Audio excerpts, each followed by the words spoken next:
بعض لوگوں کو ہم دیکھتے ہیں کہ وہ جی اس رات کو جی بیری کے پتوں کے ساتھ پانی کو گرم کیا اور پھر نہا رہے ہیں. یہ مردوں کے لیے، زندوں کے لیے نہیں ہے. جب آپ کا جانے کا وقت آئے گا انشاءاللہ اس کا اہتمام اور انتظام کر دیا جائے گا. ابھی آپ زندہ ہو تو پھر زندہ ہی رہو، ایسا کام نہ کرو مردوں والا. تو ایسے بعض لوگ کہتے ہیں جی بیماریاں دور ہو جائیں گی، ایسا کچھ بھی نہیں. ہاں دل کر رہا ہے تو آپ غسل کر لیں، لیکن ثواب سمجھ کر غسل کرنا، اس رات کے حوالے سے غسل کرنا یہ ثابت نہیں ہے.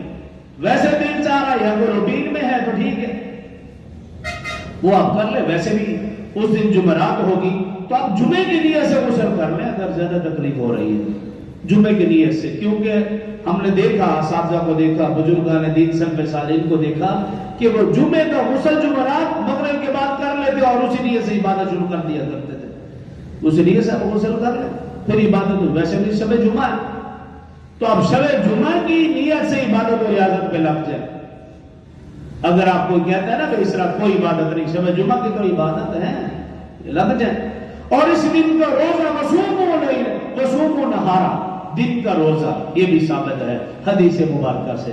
اور اگر کوئی یہ سمجھتا ہے بھی یہ حدیث ضعیف ہے نہیں رکھنا چاہیے تو بھائی 15 کا تو ویسے ہی روزہ ثابت ہے اسلامی تاریخ کے اعتبار سے.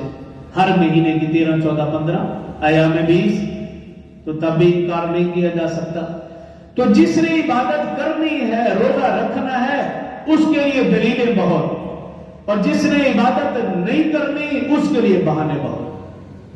جس نے اللہ کو راضی کرنا ہے اس کے لیے ہر رات شب برات ہے، ہر رات شب برات ہے. ایک حدیث میں پڑھ رہا تھا رسول اللہ صلی اللہ علیہ وسلم نے ارشاد فرمایا کہ جس طرح لوگوں کے لیے 2 عیدیں ہیں، مسلمانوں کے لیے 2 عیدیں ہیں، عید الفطر اور عید الاضحیٰ، فرمایا فرشتوں کے لیے 2 عیدیں ہیں، شب برات اور شب قدر. پھر یہ فرشتوں کی 2 عیدیں ہیں. ہماری دن کو عید اس لیے کہ ہم کھاتے پیتے ہیں، فرشتوں کی رات کو عید اس لیے کہ وہ کھاتے پیتے نہیں. تو فرمایا یہ 2 راتیں یہ فرشتوں کی عید ہے. اور ایک حدیث میں رسول اللہ صلی اللہ علیہ وسلم نے یوں بھی فرمایا کہ 4 راتیں ایسی ہیں کہ ان 4 راتوں میں اللہ تعالیٰ تمام مسلمانوں پر اپنی رحمت خاصہ نازل فرماتے ہیں. ایک حدیث میں یہ ہے کہ نظر رحمت فرماتے ہیں. ان 4 راتوں کا فرمایا عید الفطر کی رات، عید الاضحیٰ کی رات، شب برات کی رات اور شب قدر کی رات. ایک تو یہ کہ یہ عبادت و ریاضت کے ساتھ اس رات اور دن کو گزارا جائے، اور دوسرا یہ کہ بدعات، خرافات، رسومات سے بچا جائے. جیسا کہ ہم بعض لوگوں کو دیکھتے ہیں کہ حلوہ پکا کر اس کو تقسیم کر رہے ہیں، وہ خاص اس نیت کے ساتھ. بعض کہتے ہیں حضرت حمزہ رضی اللہ عنہ کی شہادت ہے، اس حوالے سے کوئی کرتے ہیں. بعض پتہ نہیں اپنے مرحومین کو اصالہ ثواب پہنچانا چاہتے ہیں تو بھئی حلوے کا دور ختم کر دیں، اب وہ برگر، پیزا ایسی چیزیں پکائیں، مجھے بھی دیں، میں بھی کھاؤں گا، بڑے شوق سے کھاتا ہوں. اب وہ پرانی باتیں چھوڑ دیں.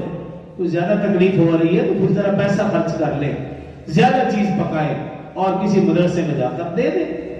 بچے ہیں وہاں مستحق حضرات بیٹھے ہیں تو انشاءاللہ آپ کا یہ پکایا ہوا ضائع نہیں جائے گا.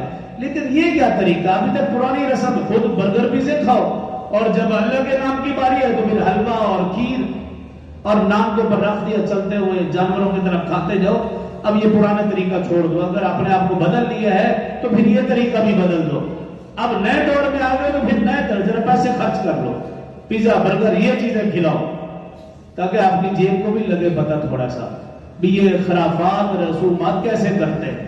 اس لیے ان کا کوئی تصور نہیں ہے، کھانے پکانے کا کوئی تصور نہیں ہے، چراغاں کا کوئی تصور نہیں ہے. چراغاں کرنا ہے اپنے دل میں کریں، اپنے چہرے پر کریں، اپنے اعمال میں خوبصورتی لائیں. مساجد کو آباد کر کے، اپنے گھروں میں تلاوت قرآن کر کے گھر میں چراغاں اس طرح کریں، نہ یہ کہ روشنی کے ساتھ چراغاں کریں، ایسا نہ کیا جائے. تو عرض کرنے کا مقصد یہ ہے کہ یہ مقدس رات ہے، یہ مقدس دن ہے.